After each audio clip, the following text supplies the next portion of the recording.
Merci de nous rester fidèles sur les ondes de la 89.3 FM. Tout de suite, le journal.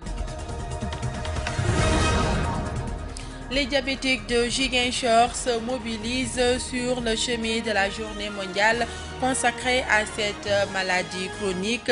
Il s'agit de mettre un accent sur la sensibilisation pour inculquer aux populations les réflexes de la protection. Les Lions de la Teranga lèvent le dernier obstacle sur le chemin de la Coupe du Monde. Désormais, ils doivent faire face à un nouveau défi, celui de la participation pour faire oublier l'épopée glorieuse de 2002.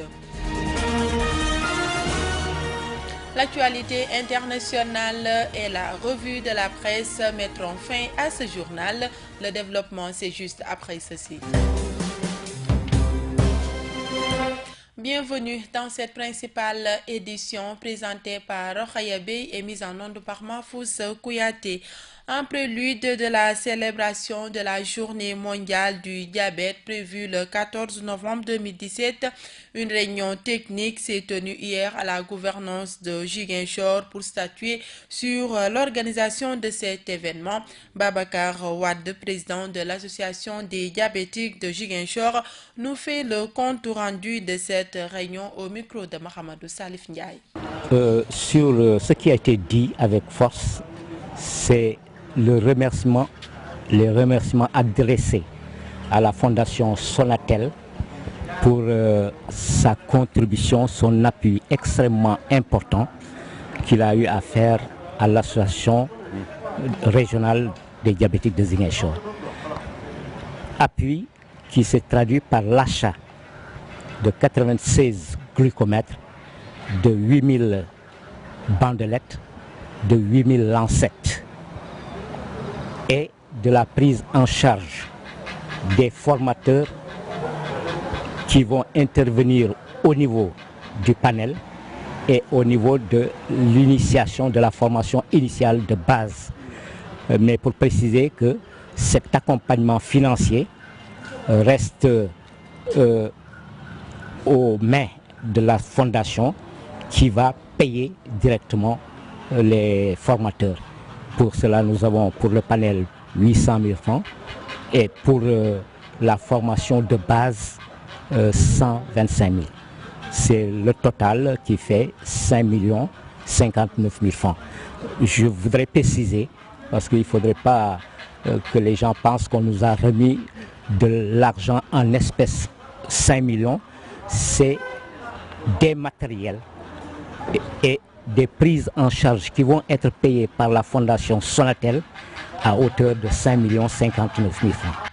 Les conducteurs invités sur le terrain de la défense des droits des enfants, le forum organisé au centre culturel a été un fort moment de sensibilisation en direction de ces usagers de la route pour une meilleure protection de l'enfance.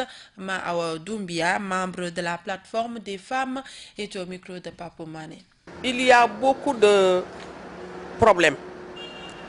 Parce que d'abord les Jakartaman, parfois c'est des enfants, de tout petits enfants qui conduisent les Jakarta. Et ils sont dans la rue avec des comportements déplorables. Ensuite il y a les filles, surtout, qui côtoient beaucoup les Jakartaman. Et parfois ces Jakartaman prennent 2 ou 3 filles sur une même moto. Ce qui n'est pas réglementaire. Et vraiment, ce qui est une indiscipline notoire de ces Jakartaman-là. Parce qu'il y a beaucoup de problèmes, parce que c'est des situations à risque. Ces Jakartaman peut-être ne se rendent pas compte de ces risques-là, et même les filles qui se portent, mais les parents doivent savoir que c'est des comportements à risque qui interpellent directement la société. Ouais. Dans les bus, il y a aussi des problèmes parce qu'il doit y avoir un nombre de personnes à prendre dans un bus. Mais parfois les bus sont pleins à craquer. Garçons et filles, vieilles, et tout le monde sont là côte à côte. ce n'est pas bon. Surtout avec cette chaleur-là, c'est des problèmes. Parce que parfois, il y a des soucis d'attouchement, de frottement. Ça provoque, c'est ce que cela provoque. Et les gens ne se rendent pas compte de tout cela. Donc, il faut conscientiser ces chauffeurs qu'ils sachent qu'il y a un nombre à prendre. Dès qu'ils atteignent ce nombre-là, ils n'ont qu'à refuser de s'arrêter pour prendre d'autres clients. Ils peuvent descendre les mais vraiment s'arrêter de prendre et continuer leur chemin, d'autant plus qu'il y a d'autres cars qui arrivent. Sport, dans ce 13h30, le Sénégal sera en reçu dans quelques mois. Les Lions de la Teranga se sont brillamment qualifiés ce vendredi pour le prochain mondial. Il aura fallu une seule mi-temps au poulain d'Aliou Cissé pour prendre le chemin de la Coupe du Monde, une qualification qui n'a pas laissé indifférente les Ziguinchorois. Une bonne nouvelle aujourd'hui pour le sport sénégalais. Sinon, il y a un problème. On a tellement de joueurs, maintenant il nous faut un groupe dynamique, homogène, des joueurs capables de se donner à fond, de mouiller le maillot. Pas beaucoup de stars dans cette équipe, parce que les stars nous retardent beaucoup. À l'image de 2002, on n'avait pas tellement de stars. Oui. Aliou devrait reconduire cette même lancée. C'est mon point de vue, moi. Le football qu'ils ont montré aujourd'hui, cela montre qu'ils méritent la victoire aujourd'hui. Ils nous ont montré un football qui est clair et net, accompagné de vivacité, et ce qui a donné comme rendement la victoire. Je suis fier que le Sénégal, une fois à la Coupe du Monde, l'équipe peut nous apporter des victoires. Franchement, c'est super, franchement. Mais il reste du boulot à faire, quoi, pour moi. Parce que de toute façon, Coupe du Monde, c'est pas Coupe d'Afrique, c'est pas des petits trucs. Bon, Coupe du Monde, il y a des grandes équipes qui se présentent, des grandes nations de foot. Là, il faut se préparer, faire des matchs préparer des matchs amicaux avec des grandes équipes, pas des petites équipes, mais des grandes équipes. Pourquoi pas le Brésil, la France, l'Angleterre ou l'Allemagne? Oui, il faut avoir une bonne préparation par rapport aux Coupes du Monde, parce que sinon, ça sera la catastrophe.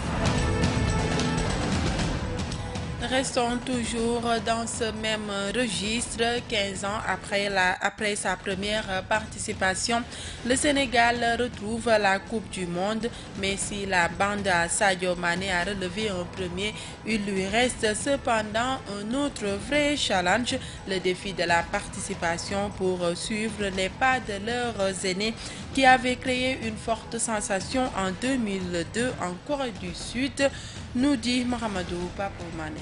Ça y est, le Sénégal est en Coupe du Monde de football. Une participation qui est la conséquence du succès d'hier face au Bafana Bafana d'Afrique du Sud, battu par 2-0 sur leur terrain de Polokwane. Les Lions de la Teranga retrouvent ainsi une compétition qu'ils ont connue il y a 15 ans. En 2002, en effet, les poulains de Bruno Messier avaient fait bouger les lignes en Coupe du Monde en déjouant tous les pronostics pour arriver en quart de finale. Le Sénégal devenait ainsi la seconde nation africaine, après le Cameroun, à accéder à ce niveau de la compétition. Pour leur première participation, les Lions de la Teranga ont fait vibrer et rêver tout un peuple qui venait de découvrir le talent extraordinaire d'une génération spontanée de footballeurs. Mais depuis lors, rien. 15 ans de disette qui auront été des moments de désillusion et d'espoir brisé. 15 années d'attente pour rien. Aujourd'hui, c'est une toute autre ère qui s'ouvre pour le football sénégalais. Si hier les héros s'appelaient Fadiga, Lamine Diatta, Tony Silva, Pape Bouba Diop, Ferdinand Coly, etc., aujourd'hui ils ont pour nom Sadio Mané, Gana Gueye, Khadim Ndiaye, Kalidou Koulibaly, Diafra Sakho et j'en passe. Du début à la fin, ces héros ont pris leur destin en main en se qualifiant avant terme, procurant du coup aux Sénégalais une joie immense, celle-là des grands jours. Ces derniers gardent encore en mémoire les souvenirs de 2002 avec l'épopée glorieuse de la bande à El Hadji Diouf et souhaitent vivre la même émotion. Mais encore faudrait-il que Aliou Cissé et ses hommes relèvent le défi de la participation, un terrain sur lequel ils sont fortement attendus. L'actualité internationale de ce samedi 11 novembre 2017 nous mène au Burundi, en Autriche et en Afrique du Sud. Le gouvernement du Burundi a rejeté catégoriquement vendredi la décision de la Cour pénale internationale d'autoriser l'ouverture d'une enquête sur des crimes contre l'humanité présumés entre 2015 et 2017 au Burundi, la ministre de la Justice assurant que Bujumbura ne collaborera jamais avec cette cour. En tout état de cause, le Burundi n'ouvrira jamais la coopération avec la CPI dans la mise en œuvre d'une décision qui a été prise en violation du statut de Rome et des principes du droit international, a martelé la ministre de la Justice. Le pouvoir a appelé à des manifestations dans toutes les provinces du pays samedi pour dénoncer la décision de la CPI. Sébastien Kurz sera bientôt le plus jeune dirigeant du monde, mais pour devenir chancelier autrichien, le conservateur vainqueur des élections d'octobre doit négocier avec le FPÖ, le parti d'extrême droite arrivé troisième. Hier, lors de la cérémonie d'installation du nouveau Parlement, les 51 députés du FPÖ se sont fait remarquer. Ils arboraient tous un nez de Louise, symbole de courage, plutôt que leur tradition bleuette, considérée en Autriche comme un signe de ralliement des nostalgiques du nazisme. Le FPÖ ne ménage pas ses efforts pour lisser son image. Son président Heinz Christian Streich, longtemps abandonné aux phrases choc contre l'immigration, est critiqué pour avoir flirté avec la mouvance néo-nazie dans sa jeunesse, se fait plus discret, mais Edelweiss ou Bleuette, pas sûr que cela ne change grand-chose. Enfin, en sport, après le Nigeria et l'Égypte, le Sénégal est la troisième nation africaine à décrocher son billet pour la Coupe du Monde 2018 en Russie. Après sa victoire en Afrique du Sud, 2-0, ce 10 novembre, les Lions ultra-réalistes se sont imposés grâce à un Sadio Mané décisif et avec une équipe bâtie pour résister. Les hommes d'Aliou Cissé ont souffert dans le jeu face au Bafana Bafana, mais l'essentiel était ailleurs. Cette deuxième qualification à la Coupe du Monde 15 ans après celle de 2002. C'est tout pour ce 13h30. Tout de suite, le rappel des titres. Les diabétiques de Ziguinchor se mobilisent sur le chemin de la journée mondiale consacrée à cette maladie chronique. Il s'agit de mettre un accent sur la sensibilisation pour inculquer aux populations les réflexes de la protection. Les Lions de la Teranga lèvent le dernier obstacle sur le chemin de la Coupe du Monde. Désormais, ils doivent faire face à un nouveau défi, celui de la participation pour faire oublier l'épopée glorieuse de 2002. L'actualité internationale et la revue de la presse ont mis fin à ce journal, présenté par Rokhaya Bey, réalisé par Papo Mané et mis en onde par Mahfouz Kouyaté. Merci de votre fidélité et bonne suite des programmes sur GMS FM.